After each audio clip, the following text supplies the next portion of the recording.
ಎಲ್ಲ ಆತ್ಮೀಯ ಬಾಂಧವರಿಗೂ ನನ್ನ ಶರಣಾರ್ಥಿ. ನಾನು ನಿಮ್ಮ ಶ್ರೀದೇವಿ ಹೂಗಾರ್. ಸೊ ಇವತ್ತು ನಿಮಗೆ ಅತ್ಯಂತ ಮಹತ್ವವಾಗಿರುವಂಥ ಒಂದು ಅನೌನ್ಸ್ಮೆಂಟನ್ನು ನಾವು ಮಾಡ್ತಾ ಇದ್ದೀವಿ ನಮ್ಮ ಟ್ರಸ್ಟ್ನ ವತಿಯಿಂದ. ಸೊ ಈ ಅನೌನ್ಸ್ಮೆಂಟು ಸುಮಾರು 4 ವರ್ಷದ ಹಿಂದೆ ನಾವು ಮಾಡಿರುವಂಥ ಒಂದು ಕೋರ್ಸನ್ನು ಪುನಃ ಮತ್ತೆ ನಾವು ಲಾಂಚ್ ಮಾಡ್ತಾ ಇದ್ದೀವಿ. ಅತ್ಯಂತ ಯಶಸ್ವಿಯಾಗಿ ನಡೀತಾ ಇರುವಂಥ ಕೋರ್ಸ್ಗಳಲ್ಲಿ ಇದು ಸಮೇತ ಒಂದು. ನಮ್ಮ ಕೋರ್ಸ್ಗಳು ಯಾಕೆ ಅಷ್ಟೊಂದು ಡಿಲೇ ಆಗಿ ಬರುತ್ತೆ, ಒಂದ್ಸಲ ಬಂದಮೇಲೆ ಮತ್ತೆ 2 ವರ್ಷ 3 ವರ್ಷದ ನಂತರ ಮತ್ತೆ ಶುರು ಆಗುತ್ತೆ ಅಂದ್ರೆ, ನಾವು ಕಂಟಿನ್ಯೂ 18 ಕೋರ್ಸ್ಗಳನ್ನು ಮಾಡ್ತಾ ಇರ್ತೀವಿ. ಒಂದಾದ್ಮೇಲೆ ಇನ್ನೊಂದಾದ್ಮೇಲೆ ಮತ್ತೊಂದಾದ್ಮೇಲೆ ಮತ್ತೊಂದು, ಈ ರೀತಿ. ಹಾಗಾಗಿ 18 ಕೋರ್ಸ್ಗಳ ನಂತರನೇ ಮತ್ತೆ ಮೊದಲಿರುವಂತಹ ಕೋರ್ಸ್ ಬರುತ್ತೆ. ಅದೇ ರೀತಿ ಈ ಸಲ ಬರ್ತಾ ಇರುವಂತ ಲೈಫ್ನ 7 ಏರಿಯಾಗಳನ್ನ ಕವರ್ ಮಾಡುವಂತ 7 ಕೋರ್ಸ್ಗಳನ್ನ ಎಟ್ ಎ ಟೈಮ್ ನಾವು ಲಾಂಚ್ ಮಾಡ್ತಾ ಇದ್ದೀವಿ ಒಂದೇ ಸಲಕ್ಕೆ. ನೀವು ಈಗ ಒಂದು ಮಾಡ್ರಿ, ಮತ್ತೊಂದ್ಸಲ ಮಾಡ್ರಿ, ಅದು ಬೇಡವೇ ಬೇಡ. ಒಂದೇ ಸಲ ಒಳಗೆ ಬಂದ್ರೆ ಸಾಕು. ಜೀವನದ ಸರ್ವತೋಮುಖ ಬೆಳವಣಿಗೆಗೆ ಬೇಕಾಗುವಂತ 7 ಡೈಮಂಡ್ಸ್ ಅಂತ ಏನ್ ಹೇಳ್ತೀವಿ, ಆ ಕೋರ್ಸ್ ಅನ್ನ ಈ ಸಲ ನಾವು ಲಾಂಚ್ ಮಾಡ್ತಾ ಇದ್ದೀವಿ. ನಾವು ಯಾಕೆ ಈ ಕೋರ್ಸ್ ಅನ್ನ ಲಾಂಚ್ ಮಾಡ್ತಾ ಇದ್ದೀವಿ, ಅದರ ಅಗತ್ಯ ಇವತ್ತು ಏನಿದೆ ಅಂದ್ರ, ಇವತ್ತು ನಾವು ಇಡೀ ಸಮಾಜವನ್ನ ಗಮನಿಸ್ತಾ ಇದ್ದೀವಿ. ಬಹಳ ಶಾರೀರಿಕವಾಗಿ ಯಾರು ಸ್ಟ್ರಾಂಗ್ ನಮ್ಗೆ ಅನಿಸ್ತಾ ಇದ್ದಾರೆ, ಫಿಟ್ ಇದ್ದಾರೆ, ಫೈನ್ ಇದ್ದಾರೆ, ಅವ್ರು ಜಿಮ್ ಹೋಗ್ತಾ ಇದ್ದಾರೆ, ಮತ್ತೊಂದು ಮಾಡ್ತಾರೆ, ಶರೀರ ಬಹಳ ಸ್ಟ್ರಾಂಗ್ ಇದೆ ಅಂತ ಯಾರ್ದು ಅನ್ಕೊಳ್ತಾ ಇದ್ದೀವಿ, ಇವತ್ತು ಅವ್ರು ಸಾಕಷ್ಟು ಸಲ ಆತ್ಮಹತ್ಯೆಗೆ ಒಳಗಾಗ್ತಾ ಇದ್ದಾರೆ. ಅಂದ್ರೆ ಇದ್ರ ಅರ್ಥ ಏನು ಅಂದ್ರೆ, ಶರೀರಕ್ಕೆ ಕೊಡ್ತಾ ಇರುವಂತ ಫೋಕಸ್ ಅಥವಾ ಇಂಟ್ರೆಸ್ಟು ಮನಸ್ಸಿನ ಮೇಲೆ ಇಲ್ಲ. ಅಂದ್ರೆ ಇಲ್ಲಿ ಏನಾಗ್ತಾ ಇದೆ, ಶರೀರಕ್ಕೆ ಫೋಕಸ್ ಕೊಡೋದಕ್ಕೆ ಅವ್ರಿಗೆ ಯಾರೋ ಸಪೋರ್ಟ್ ಮಾಡ್ತಾ ಇದ್ದಾರೆ. ಯಾರು ಜಿಮ್ ಕೋಚ್ ಇರ್ಬೋದು, ಮತ್ತೊಬ್ರು ಸಪೋರ್ಟ್ ಮಾಡ್ತಾ ಇದ್ದಾರೆ, ಅಥವಾ ಅವ್ರು ಆ ತರ ಇನ್ಸ್ಪೈರ್ ಆಗ್ತಾನೂ ಇರ್ಬೋದು. ಶರೀರವನ್ನ ಕುರಿತು ಅವ್ರಿಗೆ ಅಷ್ಟೊಂದು ಖುಷಿ ಇರ್ಬೋದು, ಅಥವಾ ನಾನು ಮಾಡಬೇಕು ಅನ್ನುವಂಥ ಹುಮ್ಮಸ್ಸಿನಿಂದ ಅವ್ರು ಮಾಡಿರ್ಬೋದು. ಆದ್ರೆ ಈ ಕಡೆಗೆ ನಾವು ಬಂದಾಗ ಮನಸ್ಸನ್ನ ಸರಿಪಡಿಸೋದಕ್ಕೆ ನಮ್ಮ ಹತ್ರ ಯಾವುದೇ ಆಪ್ಷನ್ಸ್ಗಳು ಇಲ್ಲ. ನಾವು ಮಾನಸಿಕವಾಗಿ ಸದೃಢವಾಗೋದಕ್ಕೆ ನಮ್ಗೆ ನಿಜವಾಗ್ಲೂ ಹೇಳ್ತಾ ಇದ್ದೀನಿ, ನಮ್ಮ ಸಿಸ್ಟಮ್ನಲ್ಲಿ ಯಾವುದೇ ಆಪ್ಷನ್ಸ್ಗಳು ಇಲ್ಲ. ನಮ್ಗೆ ಏನಾಗ್ತಾ ಇದೆ ಅಂದ್ರೆ, ನಾವು ಜ್ಞಾನವನ್ನ ತುಂಬಿಕೊಳ್ಳೋದು ಮಾಡ್ತಾ ಇದ್ದೀವಿ, ಅಕ್ಷರಗಳನ್ನ ತುಂಬಿಕೊಳ್ತಾ ಇದ್ದೀವಿ, ಜ್ಞಾನ ತುಂಬ್ತಾ ಇದ್ದೀವಿ, ವಿಷಯಗಳನ್ನ ಸಾಕಷ್ಟು ವಿಸ್ತಾರವಾದ ವಿಷಯಗಳನ್ನ ನಾವು ಇವತ್ತು ಕಲಿತಾ ಇದ್ದೀವಿ. ಆದ್ರೆ ಅನುಭವದ ಸ್ತರಕ್ಕೆ ಬಂದಾಗ ನಾವು ಎಲ್ಲೋ ಒಂದ್ ಕಡೆ ಶೂನ್ಯ ಲೆವೆಲ್ಗೆ ಬರ್ತಾ ಇದ್ದೀವಿ. ನಮಗೆ ಹಣ ಮಾಡುವಂಥದ್ದು ಒಂದಿಷ್ಟು ಆಪ್ಷನ್ಸ್ಗಳು ಗೊತ್ತಿವೆ. ಹಣ ಮಾಡುವಂತ ಸಂದರ್ಭದಲ್ಲಿ ಸೋತು ನೆಲ ಕಚ್ಚಿದಾಗ ಪುನಃ ಮತ್ತೆ ಶೂನ್ಯದಿಂದ ಹಿಂಗ ಎದ್ದು ನಿಲ್ಬೇಕು ಅನ್ನುವಂಥ ಎಜುಕೇಶನ್ ಇದೆ ನೋಡ್ರಿ, ಅದ್ರ ಕೊರತೆ ಇದೆ.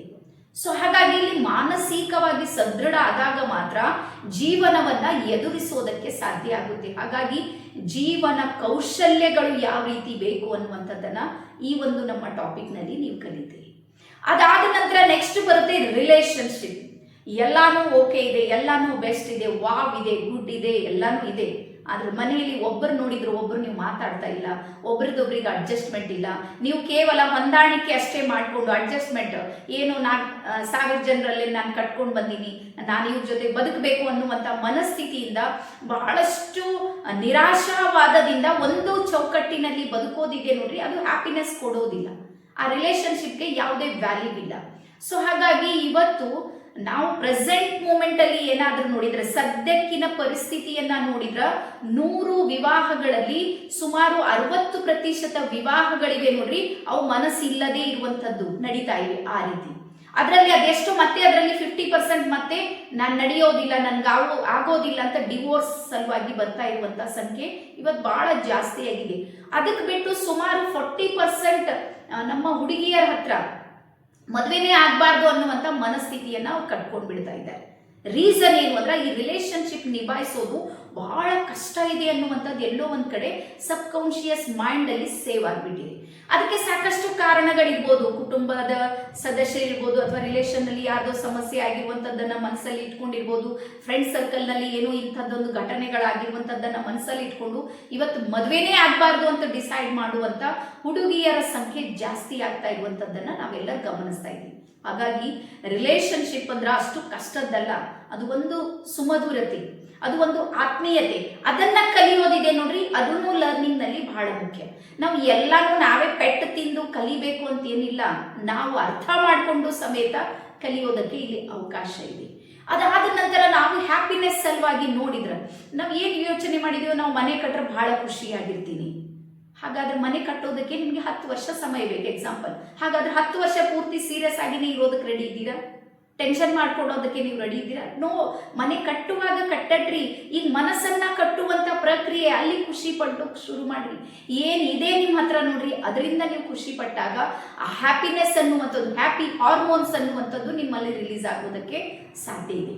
ಹಾಗಾಗಿ ನಮ್ಮ ಬ್ರೈನ್ ನ ವೇವ್ಸ್ ಗಳಿಗೆ ನೋಡ್ರಿ ಇವಾಗ ಬಹಳ ಸ್ಟ್ರಕ್ ಆಗ್ತಾ ಇವೆ, ಬಹಳ ಬಿಗಿತ ಜಾಸ್ತಿ ಇದೆ.